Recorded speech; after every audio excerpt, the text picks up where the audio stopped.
Olá, esse é o programa do Dan. Nós estamos aqui na sede da União das Igrejas Evangélicas Congregacionais do Brasil, que fica no centro da cidade do Rio de Janeiro. Estúdio aqui, onde são gravados esses programas, fica no 13º andar, na Rua Visconde de Auma, número 134. Se quiser vir conhecer a nossa sede, vai ser um prazer. Você que assiste o programa do Dan, você que é congregacional, você está sendo convidado a conhecer aqui a sede da UISCB. Temos um auditório maravilhoso, onde as igrejas podem, agendando, utilizar o espaço.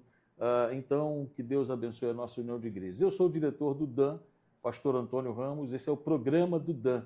E hoje a gente tem aqui o pastor Francisco Carlos Batista. É batista ou é congregacional? É batista. Ah, tá, é batista. Batista só no nome, né? Só no nome. Então tá bom. Pastor Francisco Carlos Batista é meu amigo pessoal. Agora há pouco aqui, enquanto a gente conversava, antes de entrar no ar, e estava falando de como nasceu a nossa amizade. Ele pode ficar à vontade, se ele quiser depois repetir essa história, isso me honra muito. E hoje a gente vai conhecer melhor o pastor Francisco. Pastor Francisco, para mim, quem é o pastor Francisco? Ele é um exemplo de um homem de oração, um exemplo de um homem piedoso, um exemplo de um homem que serve ao Senhor, né, com integridade, e eu tenho tido o privilégio de usufruir dessa amizade há alguns anos, e por isso que eu o convidei para estar aqui com a gente. Pastor Francisco é pastor da Igreja Evangélica Congregacional da Estrada do Engenho. Fica ali no bairro de Bangu, o lugar mais quente do Rio de Janeiro. Do Janeiro. Imagina, você está sentindo o calor onde você está aí hoje, imagina lá em Bangu como é que está essa hora. Ontem estava 42 graus em Campo Grande.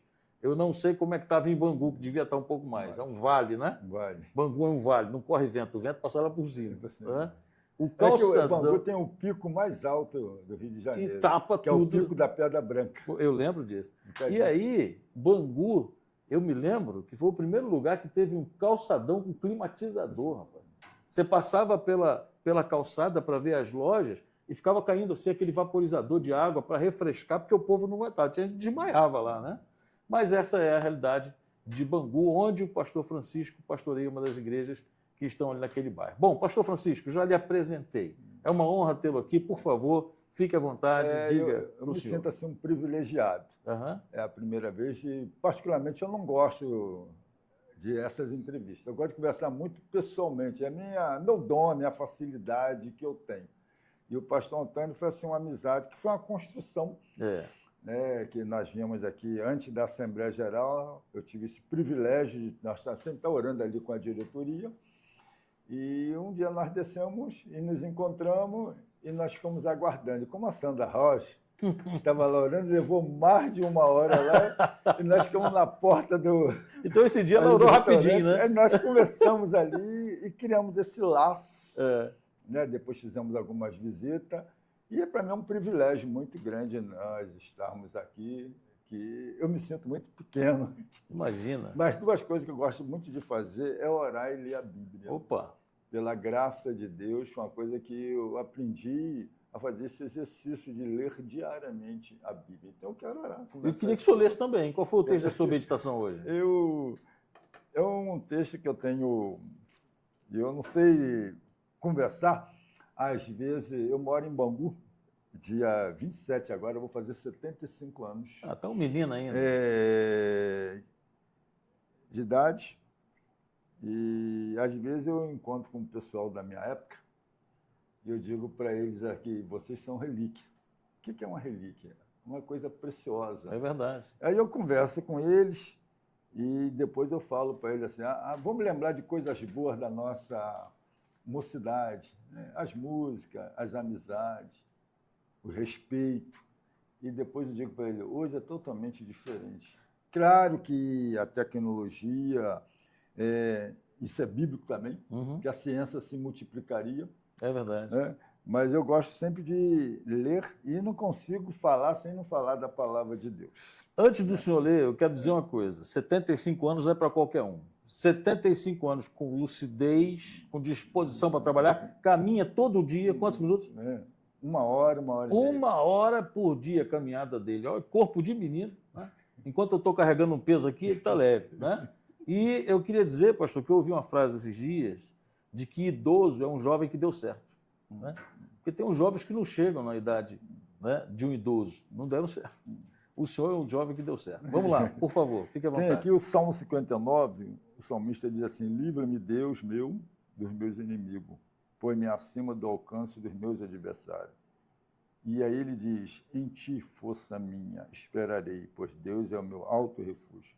O salmista aqui entende que a força dele estava no Senhor, que a esperança dele é o Senhor, porque o Senhor é o alto refúgio.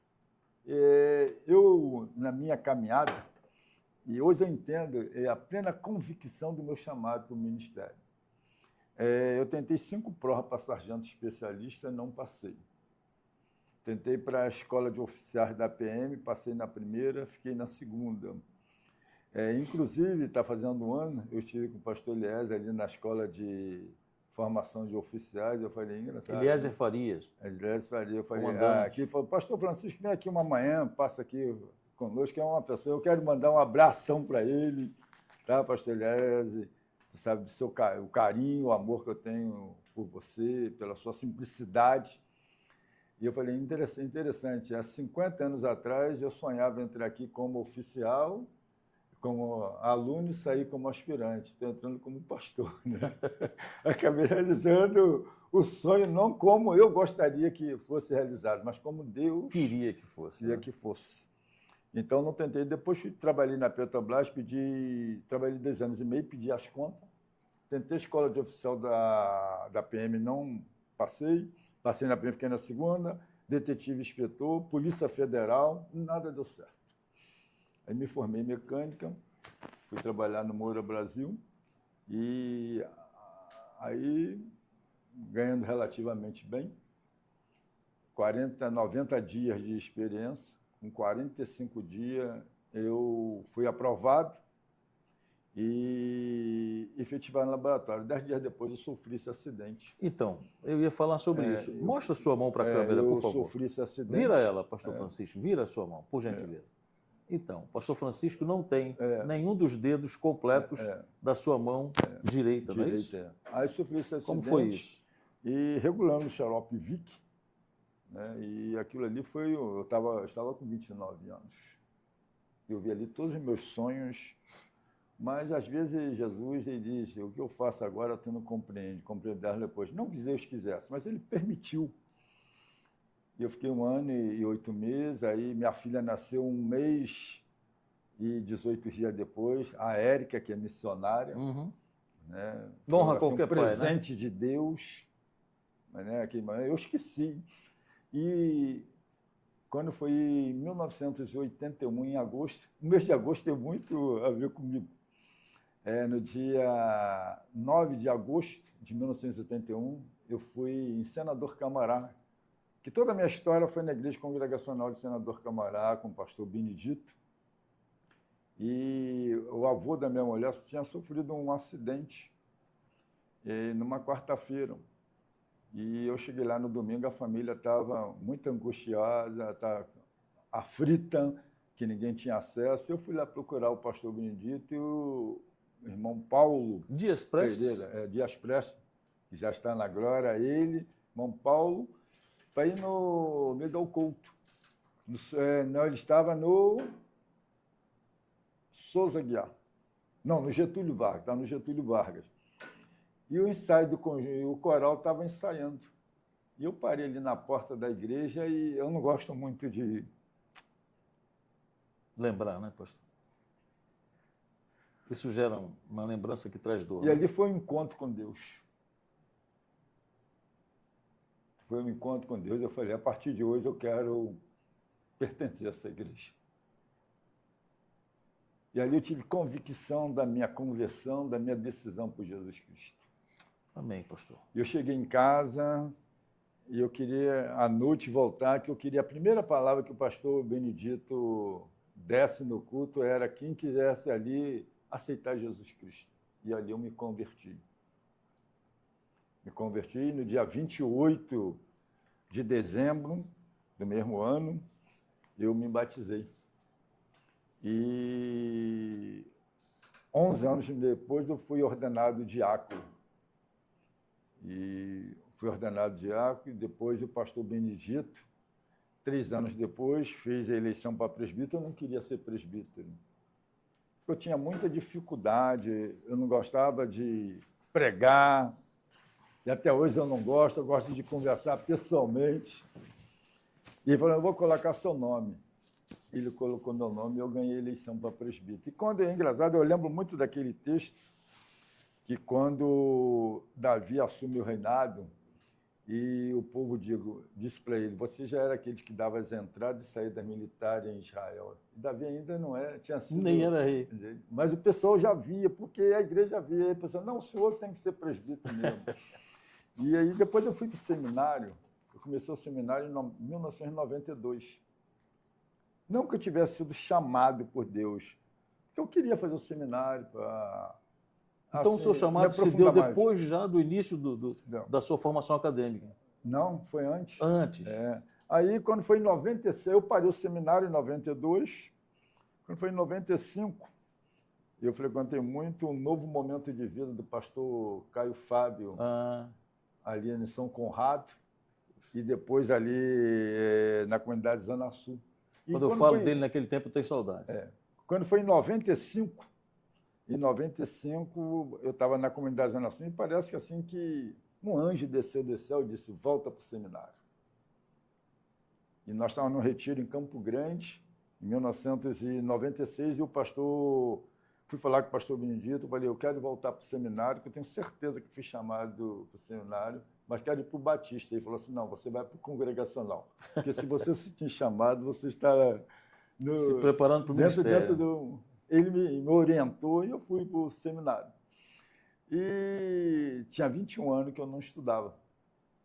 E quando fui fazer, o pessoal ia para a biblioteca, né, na igreja Fluminense, e eu ficava, o que esse pessoal vai fazer tanto na biblioteca? Eu ficava perdido. Aí vim para uma prova de grego. E eu tirei 1 nessa prova. Quero, professor. Quero, professor. Pastor Rogério Miranda. E eu saí da Fluminense com 2 alunos, e um dizia para mim, desiste, você não tem mais cabeça para fazer grego. Já pensou, você ter tirado 1 e você ouvir essas palavras? Dureza, né? Dureza. Aí quando foi no dia seguinte, o pastor Antônio Carlos Dias, ele virou e falou assim, Francisco, você tem certeza do chamado? Eu falei, absoluto, eu vou te ensinar o grego. E começou a mim. Eu tinha que tirar, no mínimo, 9. Senão, não ou 10 para fazer VE, porque senão ficaria reprovado diretamente. E eu fui para a prova... E reverteu? Tirei 10. Glória a Deus. 10 com 1, 11. Aí fui para a VS. Ele saiu de Madureira e foi ao centro me explicar. E eu passei na prova. Foi muita luta, muita diversidade. Então, eu tenho certeza. Nós tivemos um pequeno problema técnico aqui, mas já foi corrigido. E o pastor Francisco estava falando sobre o ano da sua conclusão. Do seminário, e o senhor falou que em 2001 o senhor se formou, não é isso? Não, eu formei, em 2000. Eu formei em 2000. Isso. Por favor, continua daí, pastor. Para que a gente... Eu formei em 2000. Certo. Tá, mas antes de 2000, nós tivemos o estágio, né? Certo. Nós tivemos estágio, o primeiro estágio foi abrindo essa congregação. Em 97, o pastor Samuel Cesariano me chamou para estagiar na congregação da Estrada do Engenho. Lá onde o senhor está hoje, pastoreando. Onde estou. Em 98, eu voltei, eles queriam que eu continuasse, mas eu voltei, então nós abrimos uma congregação. Temos congregação, hoje, de Senador Camará, ali na Fazenda Coqueira. E em 99, eu retornei para a Estrada do Engenho. Tá. Ainda não era pastor, ainda não era pastor. O seminário estava no 3º ano. E aí, quando foi em 2003, eu me formei em 2000, mas eu só fui ordenado em 2003, 3 anos depois, que foi uma batalha muito grande para mim fazer. Na época era monografia, né? Eita! E pastor Antônio, é interessante que o meu maior sonho sempre foi trabalhar no DAM. O senhor escreveu sobre o quê? O senhor lembra a monografia? Oscar Cuma. Não precisa falar não, senão a gente vai... Oscar Cuma. Mas voltemos lá. O senhor queria trabalhar no DAM. E era o DAM, porque eu queria para trabalhar assim, de visitação. Cuidando dos pastores. Dos pastores, porque o DAM que corrigia a prova, o pessoal tinha receio do dano, né? Mas eu queria para o dano. E é interessante que em 2000, foi 2001, eu tive um problema muito sério de próstata e o Paulo Leite foi me visitar. É mesmo? E ele chegou e falou assim, foi Deus que te jogou aí na cama para você, desculpa o termo chula, para você tomar vergonha na cara e fazer teu Duro esse discurso, monografia. Né? Duro esse discurso. E eu com sonda, né? Uhum. Eu quis te nomear para o Dan e não pude porque você fica... Olha, rapaz. Você é conselheiro do Abrigo, está presidente do Patrimônio Senador Camará e na congregação do Rio da Prata, na congregação da Estátua do Engenho. E não faz a sua monografia. É interessante que ali naquela semana a minha monografia saiu. Que benção. Que a diaconisa Cristina... Realmente só aproveitou aquele tempo. Não, e o presbítero Francisco foram me visitar. Uhum. E eu cheguei lá e falei assim, Francisco, o que está faltando para fazer sua monografia? Falei, alguém para digitar. Falei, escreve que eu vou digitar. E ele disse, minha monografia. Aí fui para a Estrada do Engenho em 2003, e a igreja cresceu. E em 2008 eu retornei a senador Camará, como pastor auxiliar. Aí fiquei quase 2 anos. Benedito Dias Prestes era o pastor. Não, já tinha falecido. Já tinha. O pastor 2003. Marcos Pipo, ser pastor Ah, auxiliar. entendi. Aí abri uma congregação no Rio da Prata. O Benedito é sogro do pastor Celso, não é? É, sogro do pastor Celso. Abraço, pastor Celso. Atual pastor de senador. É meu pastor, E aí eu fui para senador, abri essa congregação e em 2016 eu fui eleito para a primeira da Avenida Brasil. Ah, eu lembro, de Realengo, né? Aí ali na beira da pista, né? Fiquei 5 anos ali, aí me formei em psicanálise. Eu agradeço. Mas essa aí é uma parte especial que eu quero fazer pergunta. Eu agradeço muito a igreja da Avenida Brasil, que eles pagaram todo o meu curso de psicanálise. Que benção. Então foi uma benção para ali. 13 pessoas retornaram. Aí eu senti que era um período assim que eu não queria mais pastorear. Queria atuar. Porque eu me apaixonei pela psicanálise. Uhum. Eu li um livro... É um aconselhamento pastoral, né? Com um pouco eu li mais um livro do Augusto Cury, eu li esse livro 6 vezes. Eu até recomendo esse livro, O Futuro da Humanidade, a história de um mendigo e um médico em busca de um futuro melhor. Uhum. E eu me identifiquei com a leitura desse livro e fui fazer psicanálise no Alcântara. Que legal. E longe, né, pastor? Eu saía de Bangu e ia para o Alcântara. Todo dia, pastor? Uma vez por semana. Uma vez por semana. Eu gosto muito do... Aqui vai a propaganda. Pode fazer a propaganda? Pode. Para mim é o melhor curso de psicanálise. Porque lá CT-Sérgio. CT-Sérgio, que é uma vez por semana. Não. É uma vez por semana. A maioria dos outros cursos, eles é uma vez por mês e online. Eu gosto muito de presencial. Tem relacionamento. Tem muito relacionamento. Então, eu estudei 2 anos, me formei em psicanálise e não queria mais. Mas aí o pastor Roberto se desligou da denominação. Uhum. E eu voltei para a Estrada do Engenho e peguei a igreja com 2 membros. E hoje? Hoje estamos com 15 pessoas. Amém. Uma assistência e tem um plano de restauração. Mas eu sou apaixonado pela psicanálise. Amém. Vamos lá. Deixa eu perguntar uma coisa do pastor Francisco. Fala pra gente o nome da sua esposa. Já falou da filha, que é missionária. Minha esposa é Solange do Reis Batista. Certo. Ela é funcionária federal, trabalha no Hospital Antônio Pedro. Ainda está nativa. Ela já está aposentada, mas continua. Ela está presa, tem um mistério nisso aí. Ela também é professora, ela também fez o curso superior de gestão hospitalar. Que joia. Eu tenho 3 filhos.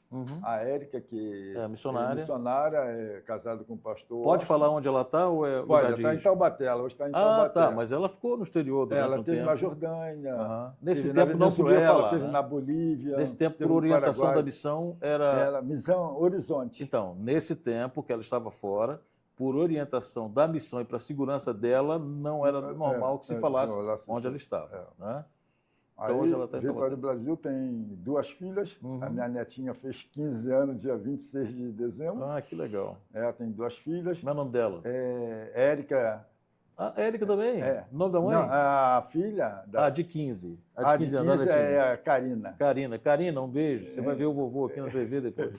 Karina, Mariana, o pastor Washington Taubaté, que é a congregação da igreja de Senador Camará. Ah, tá. Congregação. Tá. Aí tem o Rafael também, que é meu filho, que é técnico em eletrônica. Eu conheço o pastor Washington, eu estive lá. E trabalha, está em Caçapava, tem um casal de filhos, e tem o mais novo, 33 anos, João Marcos, estava trabalhando em Taubaté e agora veio para fazer um curso. Então esses são os seus 3 filhos, os 3 são casados? Não, um é solteiro. Que é o mais novo. João Marcos. João Marcos. Nome bonito, nome de ajudante de apóstolo Paulo, né? E o outro é Rafael. Ah, que legal. Rafael. Eu vejo o ministério pastoral, eu enfatizo 11 pontos. Isso, pastor, ótimo. O senhor já falou sobre isso para mim. Eu disse que eu ia pegar a anotação que o senhor e não peguei. Não pegou. Você que quer fazer a anotação, eu estou te dando o tempo, agora a chance. Você pega o papel e a caneta e anota. Isso é importantíssimo. Eu já ouvi dele numa viagem de carro, a gente estava junto, e ele me falou desses 11 pontos. Ele, por favor, pastor, depois manda isso para mim pelo WhatsApp. Não mandou ainda. Mas hoje, quando eu pegar o programa, depois de gravado, eu vou anotar. Vou anotar. Tá certo? Então, você que está aí, vai lá, pega caneta e papel e anota. Porque o ministério pastoral é chamado. Você tem que ter sido chamado para ser pastor, ter essa convicção. É uma batalha espiritual contínua. A segunda é familiar. Então, já falou a primeira, chamado. Chamado. Segunda, família, né? Não. Família. Chamado, você ter convicção do teu chamado. Certo. A batalha espiritual, uma batalha espiritual contínua. Isso aí seria o segundo ponto já? É o primeiro ponto. Batalha espiritual contínua. Ok. A segunda é familiar. Certo. A gente vai ver Moisés, a circuncisão, que nos circuncidar o garoto, e Deus botou ele numa estalagem e quis matar. Que é familiar. Que todo pastor vai ter esse drama, essa luta familiar. Dessa luta familiar. Certo. Todos nós temos. Uhum. A terceira, quarta e quinta é a saúde física, emocional e psicológica. Ok. A sexta é poder. Uhum. Muitos pastores têm caído por causa da busca do poder. A presunção. Uhum. A segunda, amor ao dinheiro. A oitava é a sexualidade. Também tem muitos pastores caindo. Ô, pastor, que dureza, né? A gente tem visto histórias horríveis aí. A nona, eu aprendi essa na psicanálise. É a transferência e a contra-transferência. Quem é psicanalista sabe o que é isso. O que é isso. Mas quem não é? Clareia para a gente. O que é a transferência e a contra-transferência? Porque a cura vem quando o paciente passa para o terapeuta, ele tem assim um relacionamento de empatia. Porque Freud leu a Bíblia. O que é empatia? Hebreus 13:3. Lembrar os encarcerados como se preso com eles, que sofrem maltrato como função dele. É empatia. Se colocar no lugar deles. Paulo também vai dizer chorar com os que choram e alegar com os que se alegram. Isso é empatia. Vem a empatia. E o paciente passa, então, transfere para o terapeuta o sentimento dele. E o terapeuta não pode fazer a contra-transferência. É onde muitos pastores têm caído em adultério, que ele faz a contra-transferência. Eu não vou citar o nome aqui. Mas aí, por exemplo, não é muito ético. Dentro da psicanálise, o que aconselha? Fez a contra-transferência, transfere o paciente para outro profissional. Não é muito ético que um pastor, ele, por exemplo, aconselhe uma mulher sozinha. Se ela é casada, o ideal é que ele esteja acompanhado ou da esposa dele, ou de um oficial da igreja, de preferência, né? Talvez uma diaconisa, uma senhora, não é? Para aconselhar, dar aconselhamento a uma mulher. Eu entendo isso, é isso que eu ensino também. E se essa pessoa que vai ser aconselhada ainda for jovem, não for uma mulher casada, né, ainda assim esse pastor não deve fazer esse aconselhamento sem estar acompanhado de alguém. Aí entra o que o senhor vai falar da contratransferência. Agora tem uma coisa, pastor Antônio. Quando eu fiz teologia pastoral, eu comecei a entrar numa crise. Uhum. Porque aconselha isso. Mas é o que eu mais faço. Aí eu procurei, na época, 2 pastores amigos, vou até falar, pastor Paulo Leite e pastor Samuel Cesarino. Pastor Paulo Leite falou, Francisco, é um dom que Deus te deu. Pastor Cesarino falou, você é mais pastor do que eu. E tem um pastor também, eu vou reservar o nome dele, ele falou que não aconselha divórcio para ninguém, mas ele divorciou-se. Eita! Que mas eu entendi, 20 anos depois, porque eu faço uma coisa que eu também não aconselho isso para ninguém, é o que o senhor está falando. Eu não aconselho você conversar com mulher sozinho, falar, mas é o que eu mais faço. Mas o senhor não faz em lugares onde não tem ninguém, o senhor não vai correr o risco da aparência do mal. Mas eu não, entendeu como é que é? Mas é um dom. Mas eu não aconselho isso para ninguém. Ó, pastor, você não faça isso. Se fizer, faz no seu gabinete com vidro perigoso, transparente. É perigoso. Por causa da contratransferência. Da contratransferência. É perigoso. Então, a contratransferência. O outro ponto... Mas, peraí, explica o que é a contratransferência, não ficou claro. Ela passa o sentimento para você e você aí também... Aquele sentimento... Bate e você, então, passa... Sente por ela também. Olha só. Aí que está o problema. E tem um pastor que... E tem acontecido muito isso. Muito, muito. É muito perigoso. É triste isso, mas... E a outra coisa que o pastor... falei, agora a 10ª, administrar contenda. E a gente vê Davi. Estava com 600 homens... 400 foram para a batalha e 200 ficaram tomando conta da bagagem. Os filhos de Belial, quando voltaram, não vamos dividir o nosso despojo. Sementinha da discórdia ali, né? Aí Davi, não. A mesma quantidade que vocês vão ter, eles também terão, porque os caras tomando. Tem que saber administrar. E a 11ª, pastor. Ter um amigo. Nós precisamos de um amigo. Davi tinha 3 amigos. E eu gosto muito daquele texto de 1 Samuel 19, 18, que Davi fugiu, escapou e foi a Ramá e contou tudo para Samuel. Desabafou. E Tira o peso, né? Samuel virou para ele assim, vamos para Rainote, para a casa dos profetas. Ele recebeu ali um tratamento analítico, e um tratamento espiritual. E eu enfatizo ali 4 coisas. Procurou a pessoa certa, no lugar certo, na hora certa, para aconselhar ele, para fazer coisas certas. E nós precisamos de um amigo. Posso pegar um gancho aqui? Pode. Eu acho que é o gancho de um setor do DAM que tem funcionado muito bem, para a glória de Deus, que é o pastoreio de pastores. O pastoreio de pastores...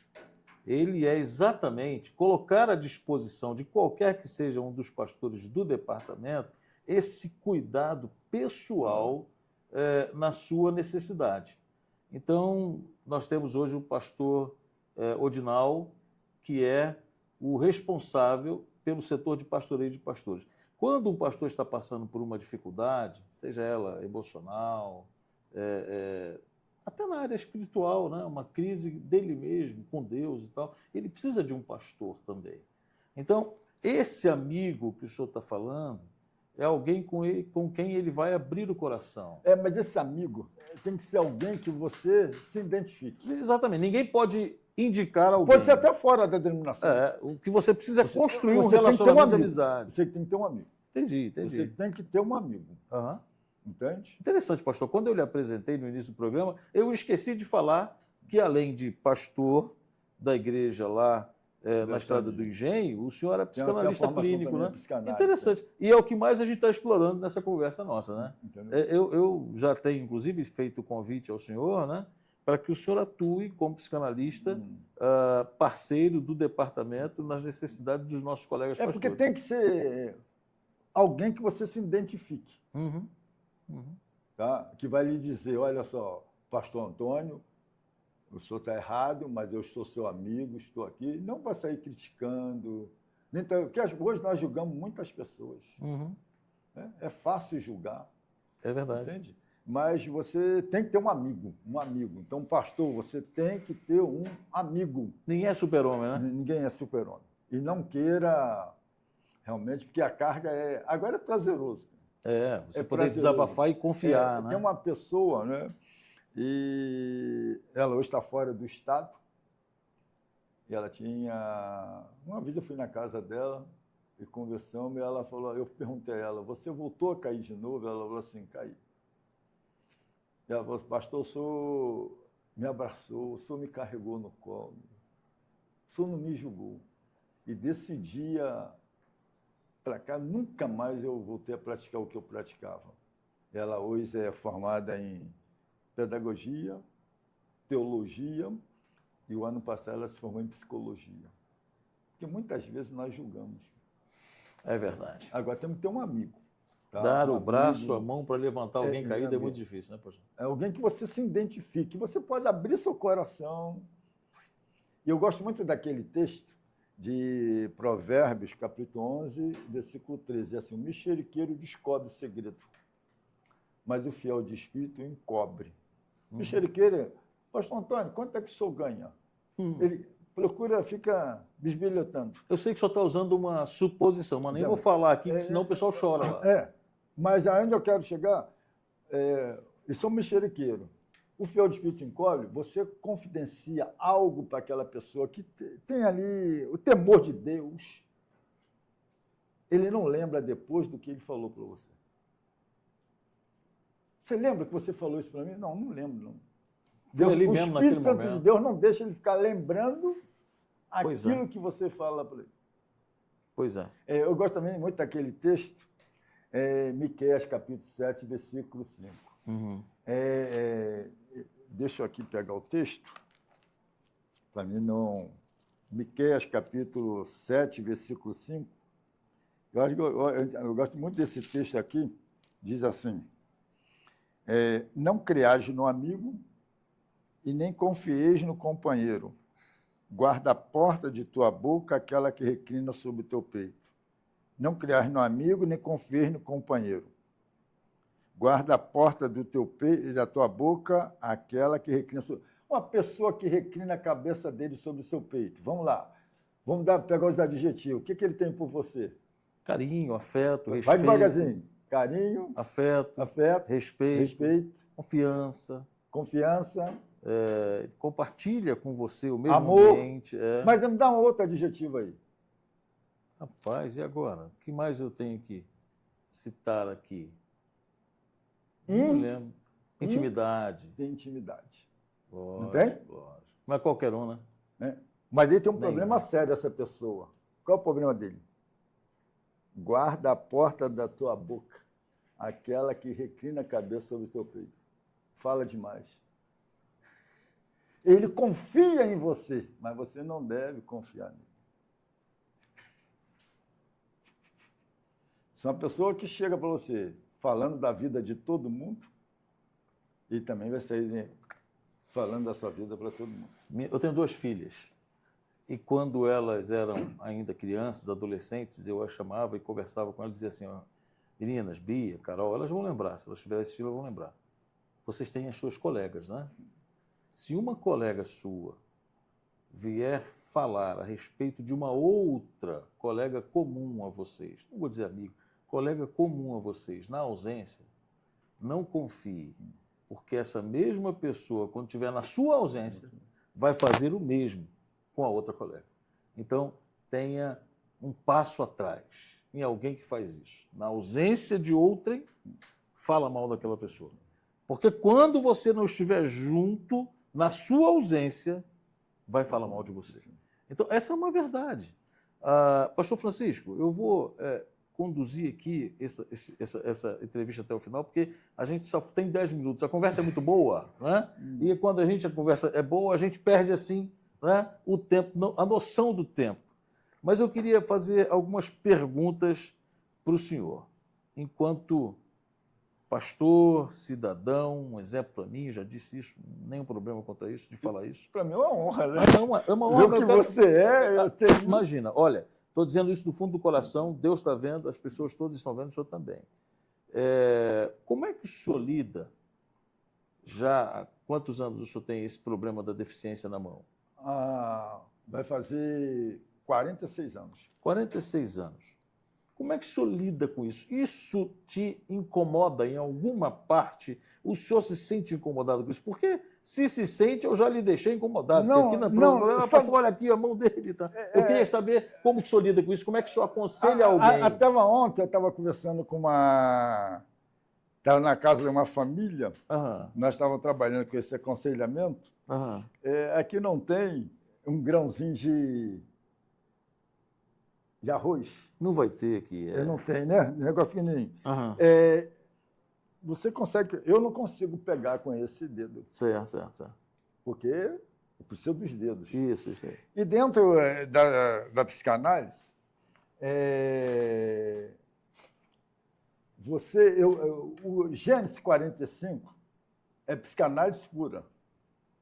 Gênesis 45. Você está nos assistindo, Gênesis 45. José, porque o abuso, ele é verbal, ele é físico, ele é emocional, ele é psicológico, ele é patrimonial e ele é sexual. O abuso. E normalmente isso acontece no ciclo familiar, pessoa próxima. Tá? A perda, qualquer perda de um relacionamento, no caso meu físico, são 5 etapas. A primeira é a negação, ninguém quer perder. O senhor já venceu essa fase. A segunda é raiva, você fica com raiva porque perdeu. A terceira é o questionamento. Por que você perdeu? Por que foi comigo? Qual foi aonde foi que eu... Errei para ter A quarta é um estado de tristeza ou depressão. A quinta é a aceitação. O senhor está em qual fase? Aceitação, já passei. Venceu isso é de todas 12 a 24 meses no mínimo. Venceu todas as outras? Venceu. Por quê? Você passa por essas fases. Mas o senhor viveu elas, todas elas? Você passa aquela aflição, aquela angústia. Vamos lá para Gênesis 45. José tinha 17 anos. Com os irmãos dele, ele foi vendido, depois revendido, chegou no Egito. Ele torna-se governador. Quando ele dá-se a conhecer os irmãos dele, ele diz assim: eu sou José, vosso irmão, aquele que vocês venderam pelo Egito. Imagina. Eles ficaram angustiados. Vai dar ruim para a gente. Mas ele entende e compreende o propósito de Deus na vida dele. Foi para a preservação da terra que Deus enviou antes. Deus tinha um propósito. E aí, José chama Benjamim, se abraça e chora. Ele tinha um choro. Chama os irmãos dele, se abraçam e choram. E ali acontece 5 coisas. A primeira coisa, uma libertação. A segunda coisa, arrependimento. A terceira, perdão. A quarta, reconciliação. E a quinta, cura. Caramba, que legal, né? Vamos lá. Houve uma cura. Agora é interessante que ele pede que o irmão dele voltasse para Gósen para trazer o pai. Chega lá, o pai não acreditou. Mas quando viu que as carruagens, a Bíblia diz que o espírito de Jacó reviveu. Ele tinha um sentimento de perda, de tristeza dentro dele. Quando ele viu aquilo, reviveu. E muitas vezes, amados, nós precisamos se libertar, chorar. Esse já é um conselho para quem está passando por um processo que o senhor já passou. Era isso a minha pergunta? Então, hoje, isso aqui, sinto falta. Era essa a minha pergunta. Isso aqui já não me traz mais angústia, já não me traz mais aflição. E o senhor consegue fazer tudo o que o senhor precisa, tranquilo, com a sua limitação. Às vezes, eu vou na açaí, aí eu digo para ficar assim: dá para você abrir, por favor, a bolsa? A sacolinha. Para mim. Aí, outro dia, eu passei e falei assim: menina, faz falta, tá? mas isso aqui já não traz mais angústia. Pode abrir para mim? Aí, na semana seguinte, eu passei na mesma caixa, falei, o que o senhor falou naquele dia? Não, eu falei assim, não, o que faz falta, mas não me traz mais angústia nem mais aflição. O senhor está curado. A última fase já passou também. Porque pessoas curadas curam pessoas. Amém. Pessoas feridas ferem pessoas. Amém. Pessoas magoadas magoam pessoas. Pessoas transformadas. Transforma pessoas. Ajuda a transformar pessoas. Glória a Deus. Pastor Francisco, olha, eu quero agradecer imensamente esse tempo aqui com o irmão. Foi um tempo de aprendizado aqui que vai ficar. Se você aceitou o meu conselho e pegou o papel e caneta e anotou, com certeza você vai poder multiplicar muita coisa que nós, eu e você, aprendemos aqui durante esse programa. Pastor Francisco, eu queria que o senhor concluísse deixando aí um abraço para os nossos web espectadores. O que é que o senhor gostaria de dizer àqueles que estão nos assistindo agora para a gente concluir? Faltam 3 minutos só para a gente terminar o programa. Primeiramente, eu quero agradecer, pastor Antônio. Foi uma luta para mim estar aqui. Pedi que pessoas estivessem orando, porque eu sou muito tímido. O senhor tem ideia de onde esse programa vai chegar? Não. Eu também não. Mas tem muita gente que vai assistir. Como é o nome? Michel? A Michele e o Leonardo. Michel e Leonardo também. Produção. Você está, olha só, pela alegria que você nos recebeu, tá? Que Deus esteja abençoando vocês. E a minha, eu tenho muita confiança e esperança em Deus. Amém. O mundo está muito difícil. Tá? Essa falta de empatia, de preocupação com o próximo, cada um, assim, um interesse muito pessoal, tá? Mas eu creio muito em Deus, tenho muita fé em Deus, sempre tive, tá? Que Deus continue abençoando. A nossa denominação, que eu costumo dizer, se não é uma melhor, é uma das melhores. Amém. Agora, o que nos falta é amor, é compreensão realmente. Porque nós somos muitos pastores capacitadíssimos. É verdade. Tem gente boa, não tem? Muita gente preparada. Amém. Tá? Alguns tem a gente que não é lá essas coisas, mas tem gente boa, não tem? Tem. Eu amo demais. O que é que eu vou fazer em outra? Tá certo. Obrigado. Temos defeitos? Amém. Sim. Somos imperfeitos? Sim. Amém. Mas eu amo a minha denominação. Eu também. Passei pelas gestões de 85 aí, pastor Vanderli, depois veio pastor Paulo Leite, depois veio pastor Oswaldo, depois veio pastor Márcio Leal, agora Rovanildo. Eu sempre tive assim um bom... Que joia. Eu quero encerrar esse programa dizendo, inclusive, que uma das coisas que mais me aproximou do pastor Francisco foi o fato de que quando nós nos reuníamos, enquanto eu estava na diretoria como segundo tesoureiro na gestão passada, nas quartas-feiras aqui no prédio da sede, lá no 19º andar, ele chegava na parte da manhã, né? E às vezes a reunião estava pegando fogo, muita coisa, né? Tratar de questões financeiras e situações difíceis para a diretoria contornar ali, e ele chegava. E o ambiente dava uma mudada, né? O Márcio, que era o nosso presidente, o Márcio, que era o nosso presidente, falou assim, gente, para tudo. Agora a gente vai orar. Pastor Francisco, né? Por favor, qual é o texto da palavra de Deus que você vai ministrar a nós e o tempo de oração? E era isso que acontecia. Aí a gente terminava aquele tempo de oração com outra expectativa para a continuidade da solução dos problemas e a gente continuava o trabalho. O pastor Francisco saía de cena, uma vez ou outra ele estava ali almoçando com a gente, não é? E eu quero agradecer a Deus pela sua vida, tá bom? Que Deus abençoe, irmão. Privilégio. E esses dois jovens também, tá? Amém. Que Deus abençoe vocês, Amém. tá? Que bom. Fala para os nossos espectadores também, que Deus abençoe eles lá. Vocês já estão aqui, tá? Que Deus continue abençoando vocês. Amém. Não deixe de ter sonhos, tá? Não tem que... Está difícil, mas Deus nunca desamparou um servo dele. Amém. Tá? Michele e Leonardo. Michel, pessoal tá, da produção aqui está sendo tá? abençoado. Que Deus abençoe pelo pastor vocês, Francisco. que Deus, tá? Continue Michele guardando é a nossa, vocês. Michele, a sua função é assessora de comunicação. Não é? Tá, Michele? E Leonardo é o cara da técnica. Você tá né, Leonardo? tirando- Qual que é a função aqui, Leonardo? O estudo está sob sua responsabilidade, não é isso? Então, a gente louva a Deus porque vocês têm sido uma bênção na nossa vida mesmo. Deus abençoe, meu irmão. Você que assistiu esse programa, obrigado pela sua audiência até agora. Repasse o link para outros. Se você acostumou já toda segunda-feira, às 21 horas, tanto pelo canal da UESB oficial no YouTube, quanto no aplicativo da TV União Congregacional, tem programa do Dan. e eu quero encontrar com você lá na próxima segunda-feira. Deus abençoe. Até o próximo, se Deus quiser. Obrigado, pastor Francisco. Obrigado. Eu que agradeço.